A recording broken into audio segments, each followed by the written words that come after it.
In 1919, Chicago was in the throes of an exhausting heat wave. Thousands flocked to the beaches lining Lake Michigan for some relief. Among them, a group of black boys that included 17-year-old Eugene Williams. Eugene, who was on a raft, inadvertently drifted over the invisible line that separated the black and white sections of the 29th Street beach. One white beachgoer, insulted, began throwing rocks at the black kids. Eugene Williams slipped off his raft and drowned. The murder and the subsequent refusal by the police to arrest the person initially responsible ignited a race riot that would go down in history as one of the country's bloodiest and least known to date. When the riot ended on August 3, 23 African Americans had died, along with 15 whites and more than 500 injured.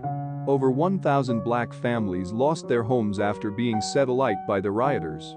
In early 1919, the socio-political atmosphere of Chicago around and near its rapidly growing black community was one of ethnicity. Thousands of African Americans from the American South had settled next to neighborhoods of European immigrants on Chicago's South Side, near jobs in the stockyards, meatpacking plants, and industry.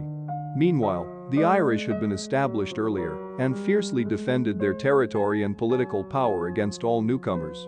Post-World War I tensions caused inter-community frictions, especially in the competitive labor and housing markets. Overcrowding and increased African American resistance against racism, especially by war veterans, contributed to the visible racial frictions.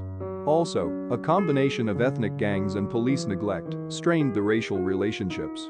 An interracial official city commission was convened to investigate causes and issued a report that urged an end to prejudice and discrimination. United States President Woodrow Wilson and the United States Congress attempted to promote legislation and organizations to decrease racial discord in America. Governor Loden took several actions at Thompson's request to quell the riot and promote the riots, since plants were closed to avoid interaction among bickering groups. Mayor Thompson drew on his association with this riot to influence later political elections. Even so, one of the more lasting effects may have been decisions in both white and black communities to seek